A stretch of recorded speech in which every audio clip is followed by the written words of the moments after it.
Hey, Pam, thanks so much for taking out the time today with chatting with us.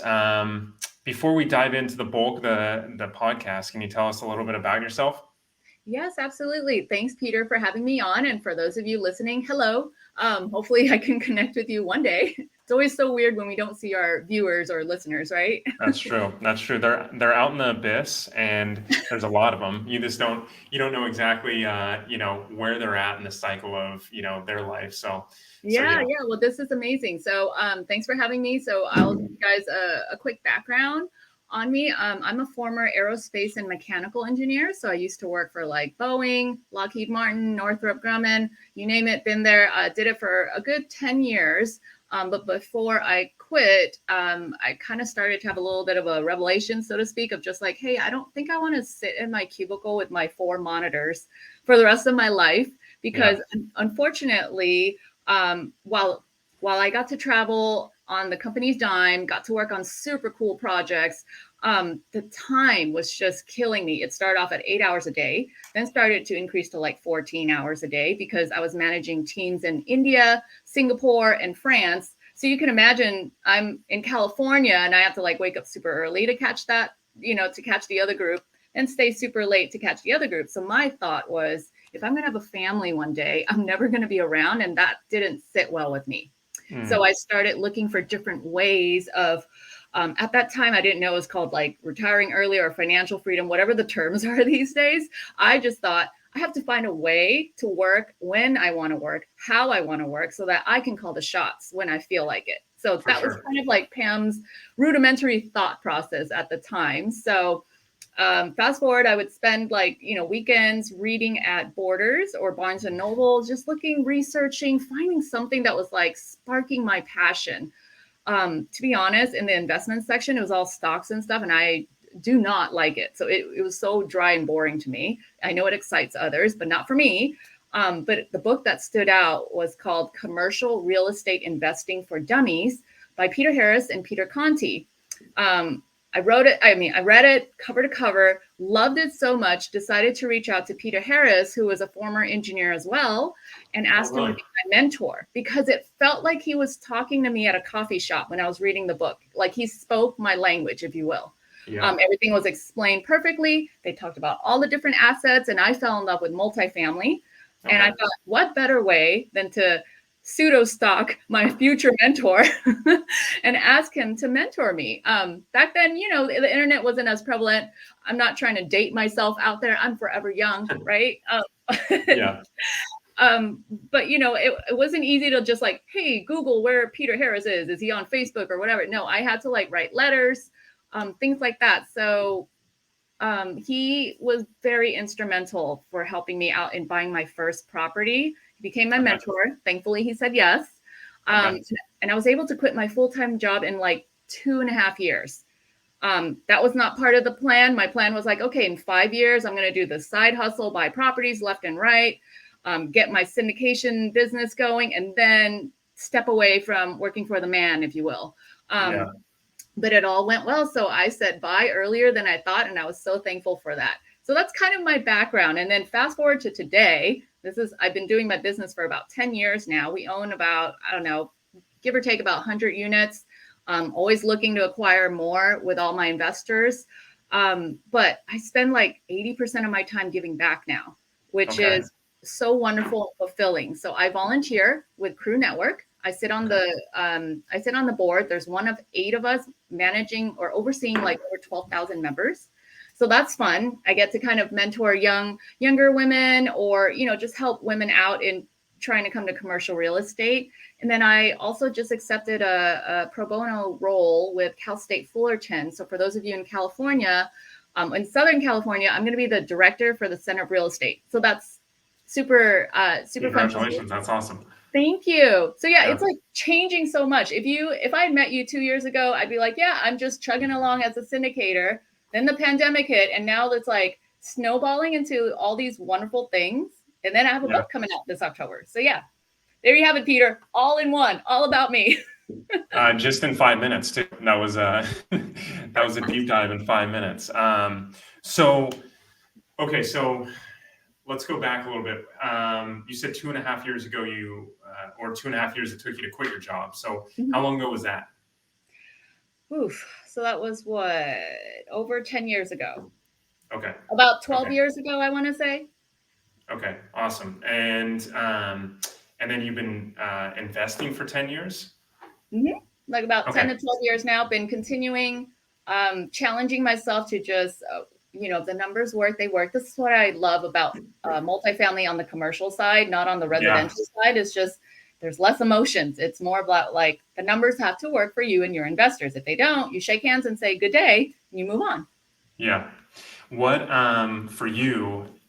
So you're going and you have a normal job, corporate job, and then you get to a place where you're trying to find a mentor. How did you approach? And I forget his name, but Peter Harris. Yeah, Peter Harris. How'd you approach him? Because it's always the question is how do you get someone that can either mentor you or give you some type of guidance and not feel like you're asking for the world because they're so busy doing their thing. You kind of have to bring value. So how are you able to broach that subject?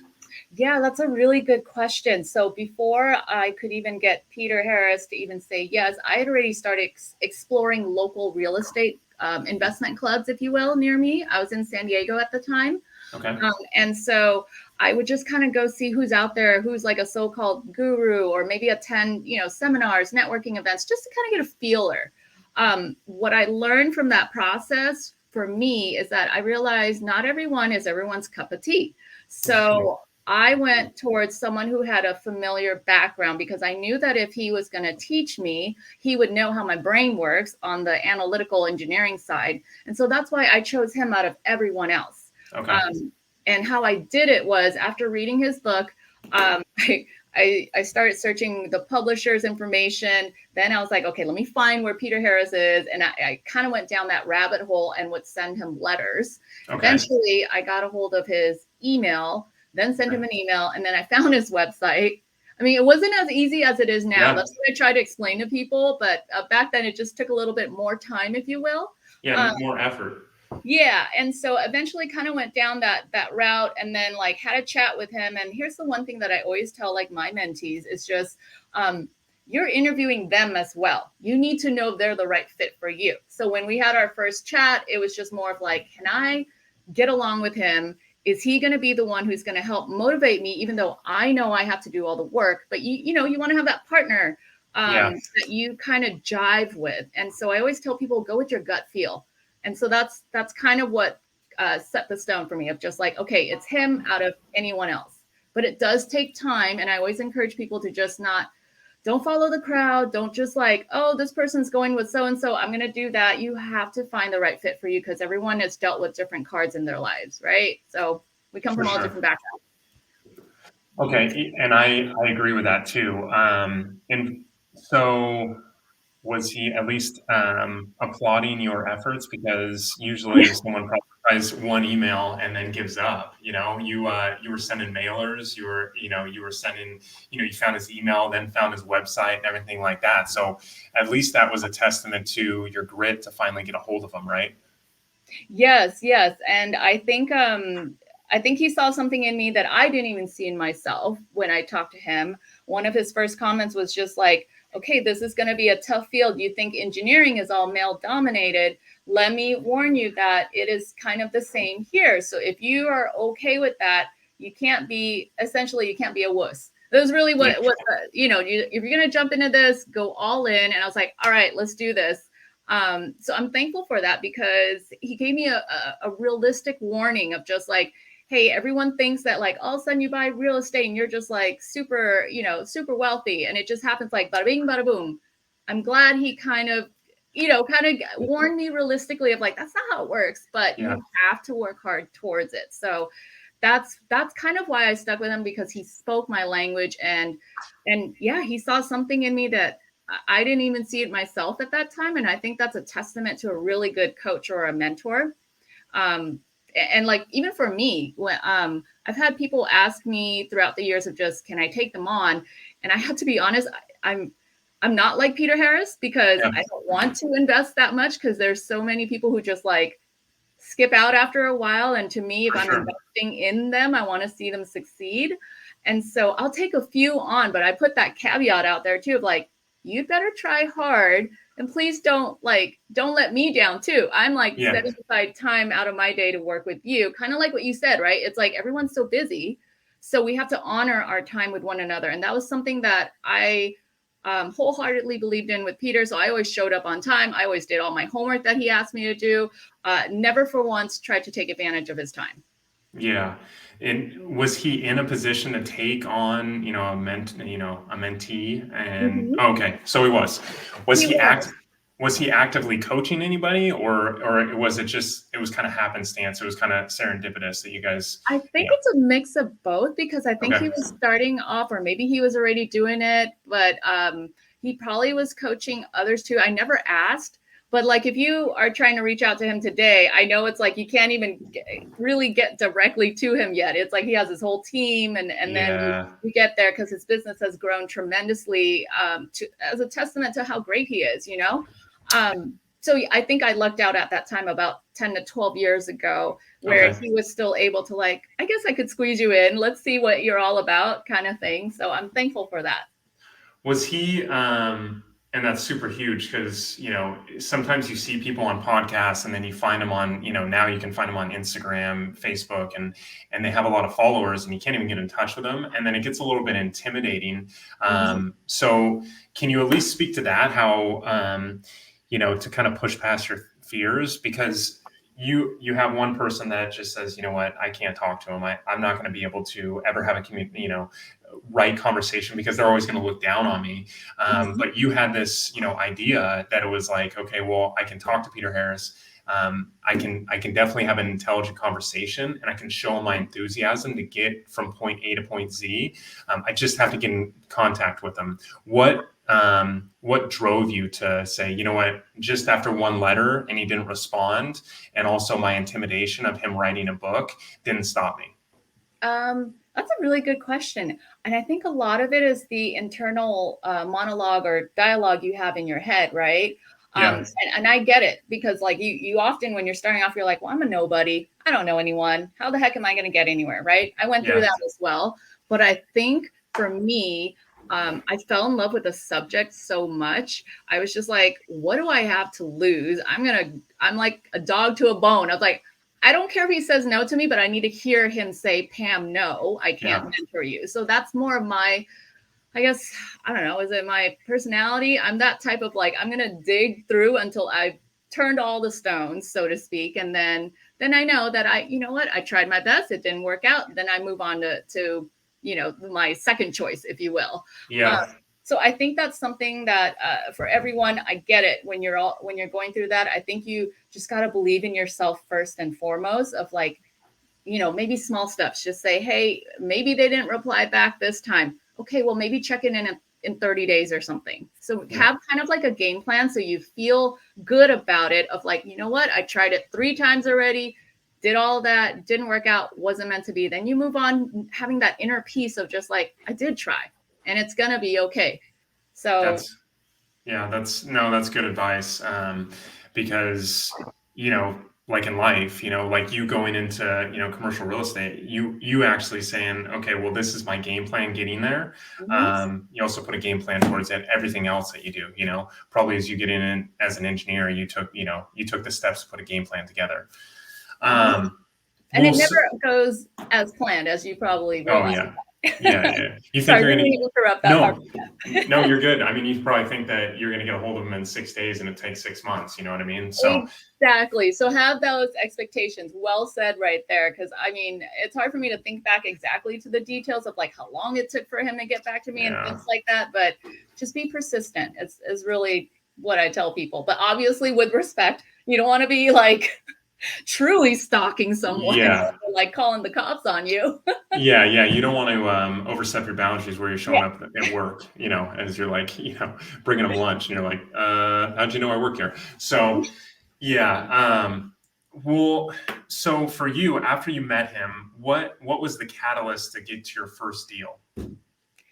The catalyst was to be able to like be financially free. Okay. So I was like, game on, let's learn. How do I find the properties? Like, I was just so eager because I didn't realize that at the time I found my second passion. And I think that's really key for a lot of people to realize when they jump into this. Like, I wrote a chapter about it in my book as well, of like why pick a mentor and why you need to have passion. It's because when it's hard, it's easier to give up if it's just like another job or obligation. But when you have that passion, it's going to push you through. You're going to tell yourself like, yeah, this sucks right now, but you know what?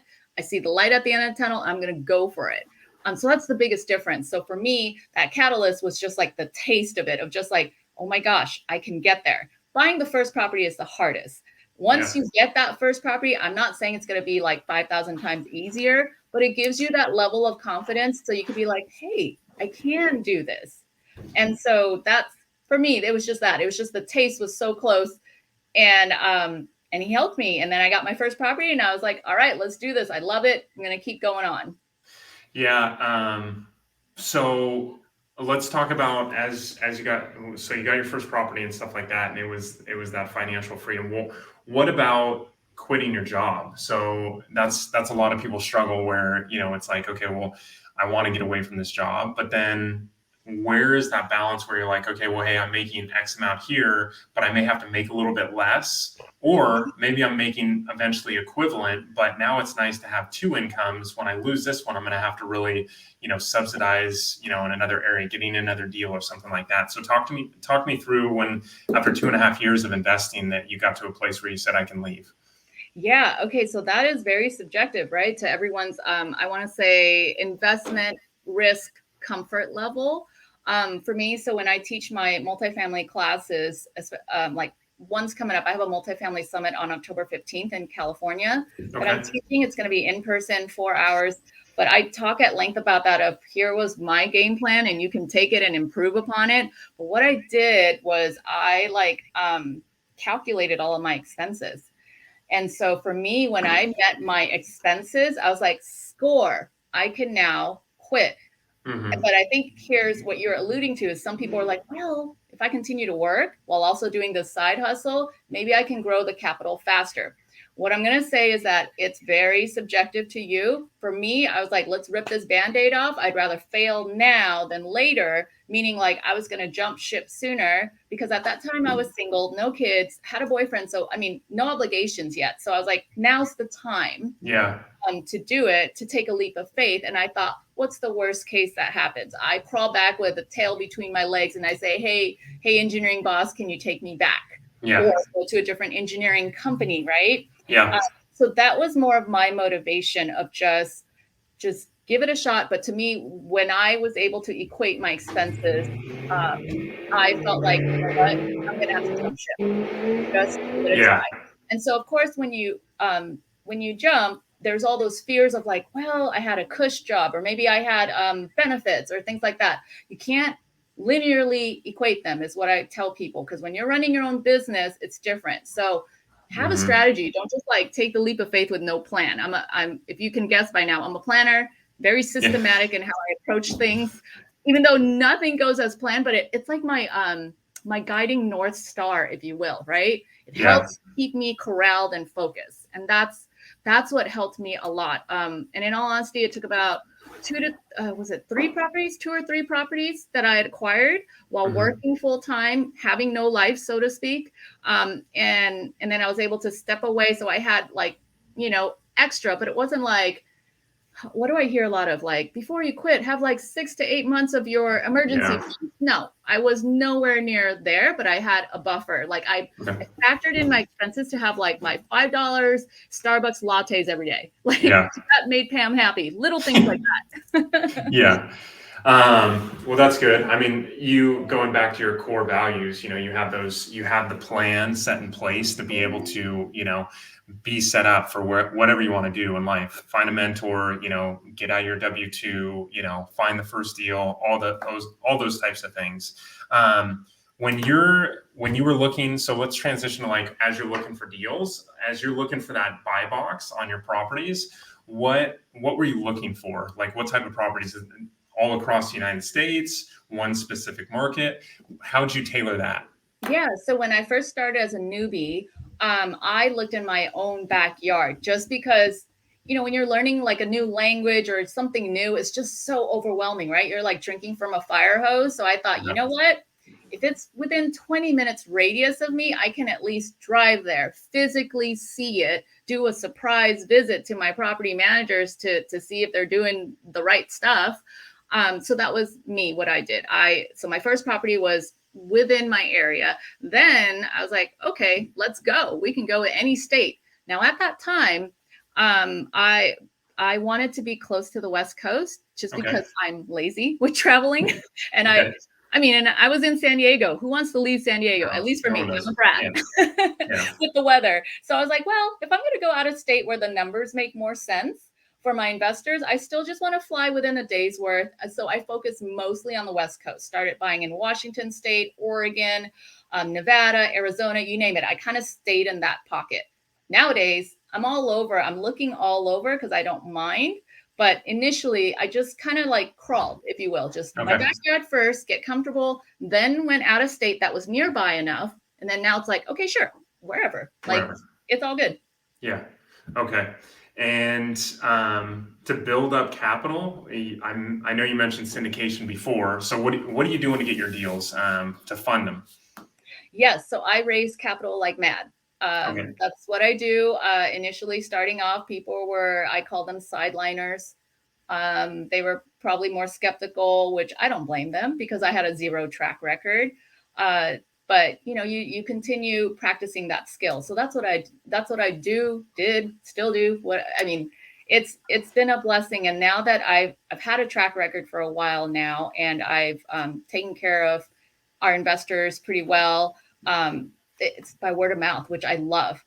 Even though nowadays, like on social media, I'll get some new clients as well, which that still like boggles my mind how that all works, because I'm so used to like in-person kind of talking kind of stuff, which I'm thankful for. Nothing wrong with that, but it's just, like I said, it dates me. I'm trying to get with the modern times. My team is more like, hey, Pam, let's get on Instagram. Let's, LinkedIn and all that. But it's fun meeting people from all over the board than just in my little neighborhood or backyard, so to speak. But yes, I raise capital that way. But nowadays it's a little easier because I've already been doing it for a while. So it's more like word of mouth. And it'll be like, hey, Pam, so-and-so, this family, my family's friend, what's the next deal you got? Like, can we be on the list? And it's amazing. It's a blessing. And I'm knocking on wood. I'm thankful for that because they keep coming back. Even if I've cashed out some of them already. Like my company has cashed out quite a few. Then they come back for more. And it's like, awesome. I get to see them like enjoy what they were planning for. Because some of them, they're older. I've got clients from like, I don't know, age 70 all the way down to like college level students. So everyone is in a different phase. Like you and I talked briefly about, starting a family, right? Like some people wanted to invest to have money for their babies or their college funds, things like that. And then some who are empty nesters are just like, well, I've got this money sitting here. Why don't I diversify? So there's that. So it's so fun to just see them like happy or grow the money for them. Yeah, no, that's huge. When you were doing your deals initially, was it like, okay, well, I got to get into syndication. So to get more deals, is that was your first jump? So honestly, I didn't even know what that fancy term meant back then. Okay. I just thought when I found a property first, actually. And I was like, oh my gosh, the numbers work, but I myself don't have all the money for it. So I thought, well, crap, what do I do now? And I didn't know that was basically an informal way of syndicating. I started talking to my friends and family. I was like, hey, I've got this deal. Who's in? Who wants to work with me? I'll hire an attorney. We'll get it all, drafted. I was just rolling with it, but but that's how it worked the first time around. Then, next and next, you kind of improve, you get better with that. But that's how it came to be. I didn't know it was called a syndication. I was just like, hey, friends and family, let's work together and be partners. Yeah,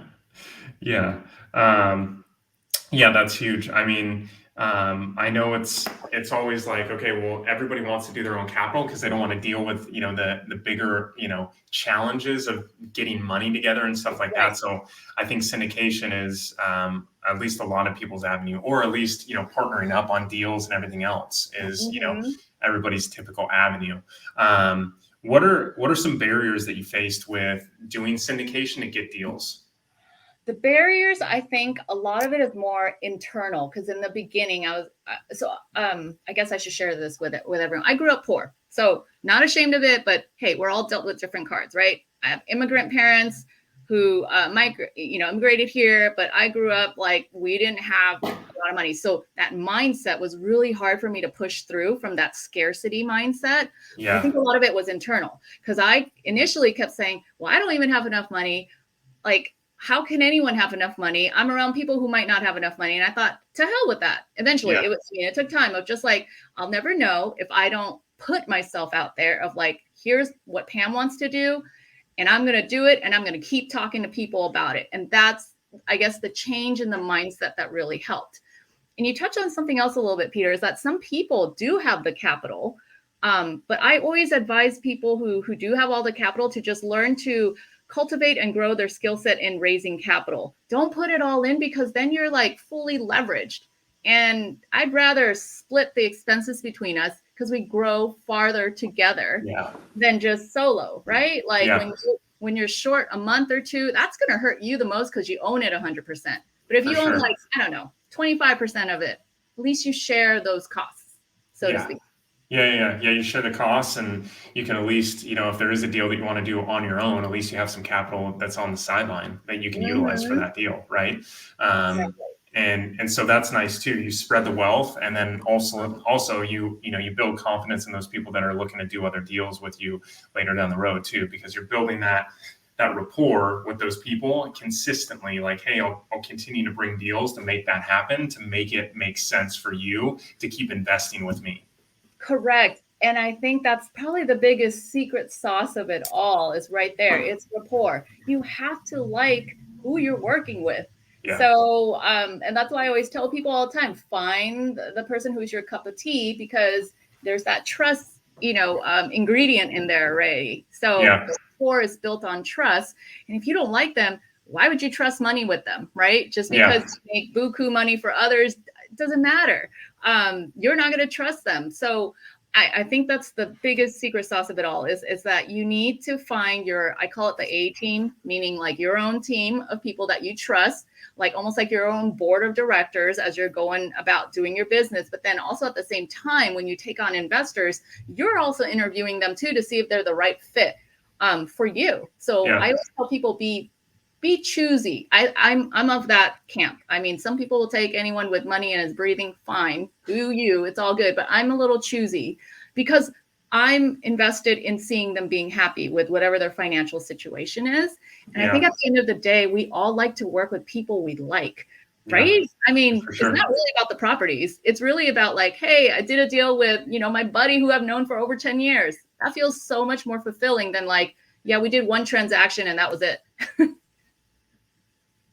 I mean, I think that's, ultimately why people get, so successful, is because they're working with people that they love. And then those people, consistently, rave about that person that's doing that deal, doing that certain type of business, that are providing them huge value. And then also that are really good at what they do, and they're a likable person. So they consistently continue to, preach your name out there. So that's huge.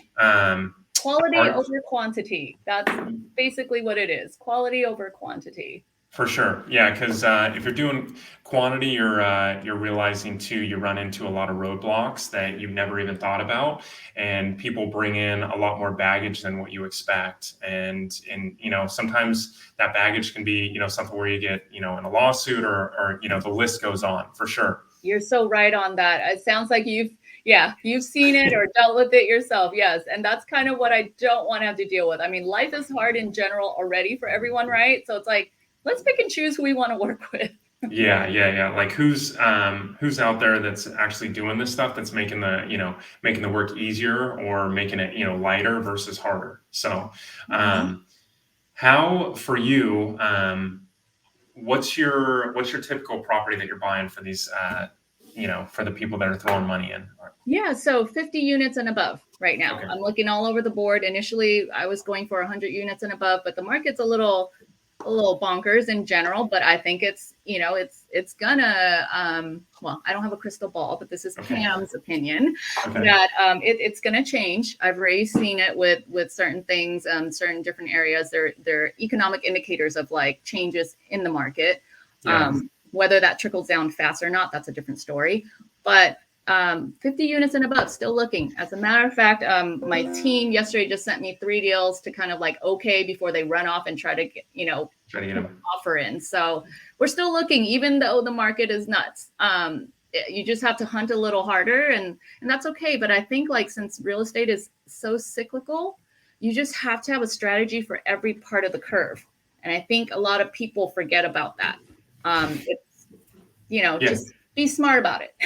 Yeah, for sure. I think it's, it's one of those, it's got to be, for one, smart about it, what you're doing, what you're getting into. I think, a lot of people these days are like, okay, well, I'm not going to invest for another 2 years. And I've done that before where, I didn't buy something for a couple of years because I kept, hearing these, economists that are like, well, don't put your money in yet because the market's going to crash in, 2019 or something like that. And then, granted, we're in kind of a different realm of what we've been in over the last, 60 to 70 years. But at the same time, we still have that ability, to crash at any moment. But if you continue just to go along with it, you're going to end up and you're never going to have a deal. You're never going to have a property. Exactly. You're so right on that. And I know that I go through it myself too. So you're not the only one. A lot of people go through those feelings as well, because I mean, it would be great if there was a manual that said, hey, invest by this year, you're going to do awesome by, year 10 or something.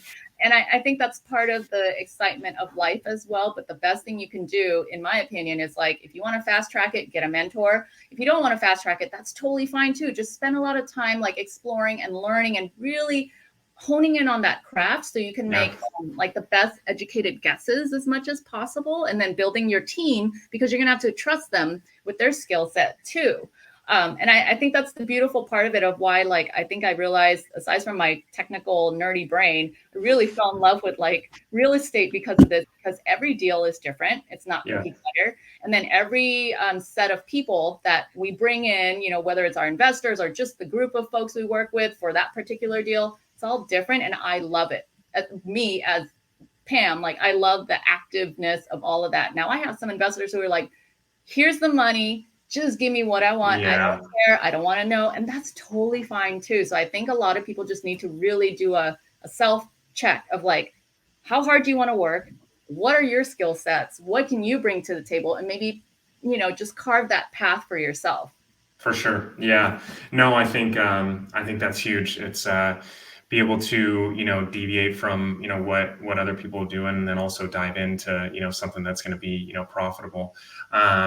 For you going forward, what do you kind of look like, as a business model plan? You're very, planned out, and what your execution is. So what do you kind of look like in the next couple of years? What does it look like for your business? Yeah, that's a good question. So as I talked about, it's nice to have a plan. And right now it's blowing out of the water, to be quite honest. I was like, all right, I'm going to syndicate another 100 units at some point. We're going to keep on chugging, bringing in new investors and all this and that.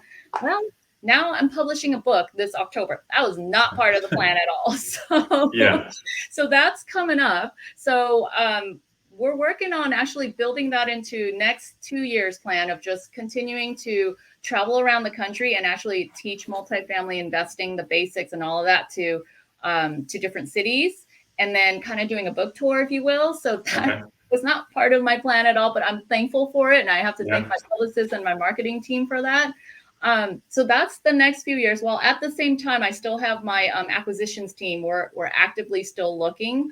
But also with the new role as volunteering at Cal State Fullerton as a director, the goal is to kind of connect students who are so eager to like learn the craft with professionals. There's that gap of knowledge, right? So that's what I plan to do as well. We're trying to get an official real estate program to be designed for the students. And I'm surprised in Orange County there isn't one. I know. We're working on. That's kind of the mission, to keep like growing that. So as long as Pam gets to help college students, females in real estate, and I don't know, my engineering brain as well. Sometimes I still connect my buddies with like different job opportunities, and I get to travel. I'm pretty happy. So I don't know. Really, that was the answer, because my plan was just keep buying more, keep growing. But now it's like, well, I think the universe is giving me other things to do that I don't know where it's going to take me. Yeah. No, I mean, and it's good too. Like you're at a point where you can do that, and be able to, at least live off some of the fruits of your labor, and then still continue to grow that team. How big does your team look, or how big is it now? How does it kind of formed up in the past couple of years? I haven't really counted,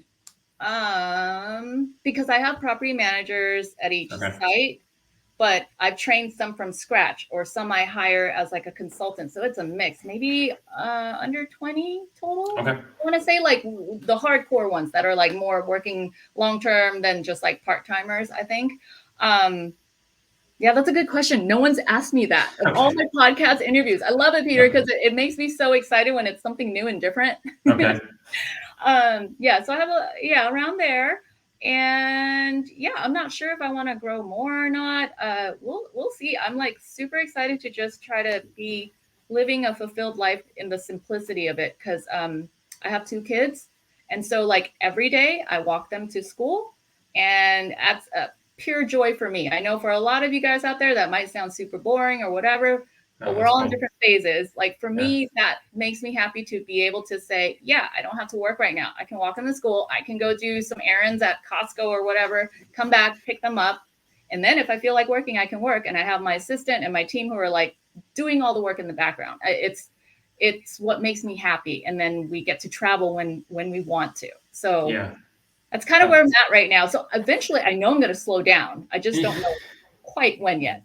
Yeah, you don't know quite when. I mean, you hear a lot of people on podcasts where, they have the opportunity to slow down and, put the brakes on, but they don't, because they're so passionate about a certain thing, a certain, project or something like that. So, you'll be still consistent, and depending on what you're doing and what you're picking up. And you talked about like a core team when you jumped into this. I know you have your team, and we talked about that a second ago, but what are some, I guess, people that are like advocates for you on your side that you utilized moving forward? Not a mentor, not the team that you built now, but some other people that you maybe have in your wheelhouse. Yeah, so through networking, and again, I've learned that it's a people business through the years. So if I can save anyone time out there, is it's not just properties, guys. You got to play nice. Word travels. If you're not playing nice in the sandbox, so to speak. Yeah. But it's about networking with the right people. So for example, lenders, I've got lenders in all different capacities. So sometimes whatever they might have to offer as a program might not be a good fit for a property. So I know to phone my other like 3 to 5 friends, and I'm like, hey, what can you offer? Because this friend, they can only do this. And then we kind of come together and collaborate, which is surprising, because most people are like competitive, right? But through time, they know that it's a win-win. If they can help Pam's team to acquire, Pam will still come back and still try to give business to all of them. And I think that's an investment that they make. And so that's, I got my lenders. People forget about insurance agents as well. So that's a key thing to keep in mind that can make or break your NOI. So I have, a group of people. Unfortunately, one of my good friends passed away recently. So that's really hard, because she became like a best friend. Like, aside from working together, we'd go out and eat. We'd say, hey, let's go check out this restaurant. So that's kind of how I build my team. Who else? Let's see. I'm very close knit with usually the lenders I prefer to work with, and then brokers, obviously, as well, because they're always going to give you the so-called pocket listings, off-market listings, in all different areas. So, and once they know your criteria, they'll keep you in mind. And if you perform with them, then they're always going to come to you first, because you're like the VIP list before they go to the tier A, tier B, and tier C. So I want to say those top 3. I know you asked this. I'm sorry, I forgot to share. I want to say, if you are planning to be a developer or are developing, be good friends with the councilwomen, with the city. I'm slowly dabbling into that. So you had mentioned what's next down the line. I'm trying to help one of the Cal State Fullerton students actually develop her plot of land into like a 10-unit multifamily property. So we're learning throughout the process. But I have my team of like my entitlement officer, my project manager, So I'm learning with that too. So I'm learning that they're also, they should be part of the core, like my architect and my engineering folks. Yeah. So I hope that answers it. No, that's super helpful. Well, so we'll transition to the last couple of questions before we get you out of here. But for you, you have a big team and you're running that team. What's one good online resource or app that you're using right now that's helped your business run more efficiently? Oh, yes. Lately I've been using the Monday app. Oh, yeah. A lot of people use Slack. I mean, it's those. So it keeps everyone on track and what people are doing at all times. And since we're all on our phones more often than not, that like after I put my kids down, sometimes I'll take a look at my phone versus having to go into my office and I can just see, oh, this person accomplished that. They didn't do that. And I can write notes. Okay. It's a lifesaver for me. Yeah. And on top of that, this is not like an app or anything, but it's probably Pam's dorky little way of just being systematic. But I actually theme my days. So Okay. like Mondays are my M days. So anything with money, like paying bills, marketing, management, like property management, that's all Mondays. Then Tuesdays are like team meetings or podcast interviews like this. It's all on Tuesdays. And then Wednesday's my like creative writing day, whether I'm writing up my blog or updating my website or, you know, just doing posts or whatnot or writing the next book. That's all Wednesday. Then I wind down. So I'm the type where like I ramp up early on in the week and then I get like tired and lazy towards the end of the week as we're allowed to. Right? Yeah. Right? I mean, because especially when you can call the shots on your own schedule, why not? Why not? Thursday is my thinking day. So it's basically things that I've pushed off, like reports that I've had to review, or maybe there's a book I've been wanting to read. I go through all of that. And that's kind of like my low key day. Then Fridays it's called my F day. So if it's not fun or with friends or with family, I don't do it. It doesn't do strategy. So I just say, it can wait till next week. So that helps a lot with the productivity because as an entrepreneur, like you all are, when you're trying to do your own business, you want to like answer every email, answer every call and do everything, but you're going to burn yourself out. So that's what I realized through the years. If I can save you guys some gray hairs, that's helped a lot. If you theme it or if you kind of just find your own schedule that works. Yeah, no, that's huge. That's kind of a cool trick for Monday, Tuesday, Wednesday, Thursday, Friday. So I've never heard that. So I like that breakdown. What about a book recommendation? I know we spoke about your book. Yeah, Pam's book. It's called Create Wealth. Okay. No shameless plug here. I'm just kidding with you. No, but a book that I highly recommend if you haven't read Commercial Real Estate Investing for Dummies. I really like that as a starter book for everyone because they go through all the different asset classes because not everyone's going to love multifamily like I do. There's like mobile home parks, offices, whatever it may be. I like that book a lot. And then the other one that's like my super top favorite is The 4-Hour Workweek by Tim Ferriss. That is really my inspiration to how I've cultivated my theme weeks of just how I want to work and do things because I don't, we're all different. I don't want to have to fit some certain mold. So if I can lessen the amount of hours and still be efficient, why not? For sure. 100%. Okay, Pam, and talk to us a little bit about your book and then how people can find out more about you before we get you out of here. Okay, yeah. So PamScamardo.com is my website. So Pam Scamardo, SCAMARDO. That's my website where you can find me. My book is going to be called Create Wealth, How You Can Ditch the 9-to-5 Job with Multifamily Investing. And the foreword is actually written by Peter Harris. So it's very emotional for me. It's very full circle. That's cool. That he would, it was such an honor. I didn't think he would do it, but he did it. And so it's going to be published this October through Amazon. Yes, I'm self-publishing, but I'm also at the same time, my team is like sending it to literary agents. I don't know how all that stuff works. Yeah, I don't either. But, yeah. So like I said, it's like something new that I'm like, you know what? I'm going to embrace it with an open mind and an open heart. So my book talks about the 12 steps I took to kind of like grow in my knowledge and then decide if I wanted a mentor and then like how to start investing. So one of the chapters is like about my investment criteria. And I talk about how it was for me what are the questions I went through, because it's overwhelming. I think you can invest in anything. So that's basically what my book is all about. Is more for just like, here's some 12 steps I did. Take what you can from it if it applies to you and improve it for yourself, because you're going to do it your way. Yeah, 100%. That's huge. Okay, cool. Well, I wrote it down, so I'll definitely put that in the show notes. And then let's see, Pam, is there anything else that maybe I missed that we had in this interview that maybe you could talk about? If not, we'll get you out of here. I think, I just want to add that for those who are wondering or maybe have not bought their first property, it's worth trying to take a leap of faith at some point. I think it's important because the grass is greener on the other side.